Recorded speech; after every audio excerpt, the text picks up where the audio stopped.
Hi అండి అందరికీ. ఇవాళ ఆఫీస్కి వెళ్ళి వచ్చేటప్పుడు దారిలో నాకు ఒక జామకాయల బండి కనిపించింది. జామకాయలు చూస్తే చాలా తాజాగా ఫ్రెష్గా ఉన్నాయి. నేనైతే 1 కేజీ జామకాయలు కొన్నాను. ఇంటికి వచ్చాక తిందామని కట్ చేసి చూస్తే అన్ని పురుగులే ఉన్నాయి. చూడండి ఎంత నీట్గా ఉందో జామకాయ, చాలా ఫ్రెష్గా కూడా ఉన్నాయి. అన్ని జామకాయలు చాలా చాలా ఫ్రెష్గా ఉన్నాయి. కట్ చేసి చూపిస్తాను ఫ్రెండ్స్ మీకు ఒకసారి. చూడ్డానికైతే చాలా నీట్గా ఫ్రెష్గా ఉన్నాయి. కట్ చేసి చూసే మట్టుకు లోపల మొత్తం పురుగులు ఉన్నాయి.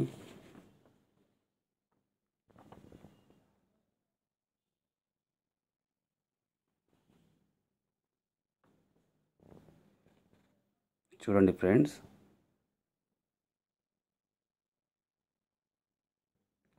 కేజీ జామ పండ్లో సగం అన్ని పురుగులే ఉన్నాయి. ఈ విధంగా చూడండి మీరు, మొత్తం పురుగులే కనిపిస్తున్నాయి అందులో.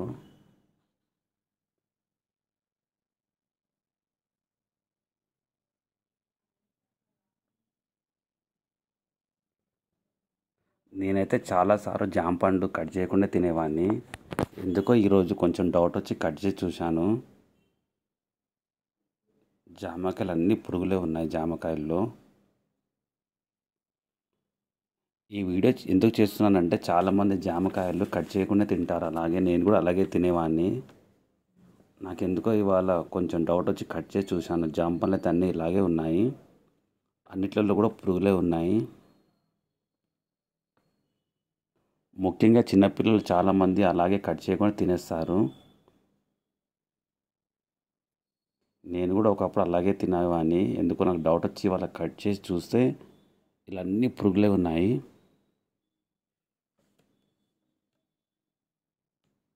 చూడండి, చిన్న పురుగులు అందులో కదులుతున్నాయి లోపటి నుండి. కాయ చూస్తే చాలా ఫ్రెష్గా నీట్గా ఉంది. పండిన కాయ లోపటి నుంచి అయితే పురుగులు బయటకు వస్తున్నాయి. మీకు ఒకసారి కట్ చేసి చూపిస్తాను ఇంకో కాయ కూడా. చూడండి, కాయ చూస్తే ఎర్రగా బాగా మక్కిన కాయలాగా ఉంది పండుగ.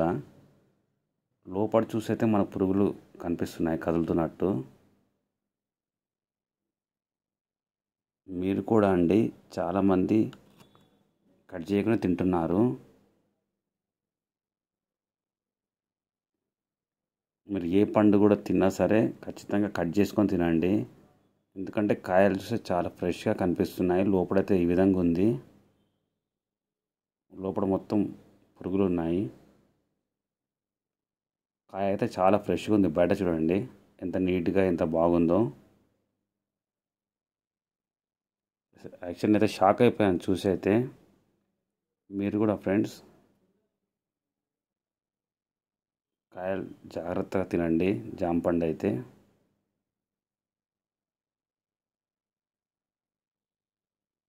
ఈ వీడియో నచ్చితే లైక్ చేయండి, షేర్ చేయండి.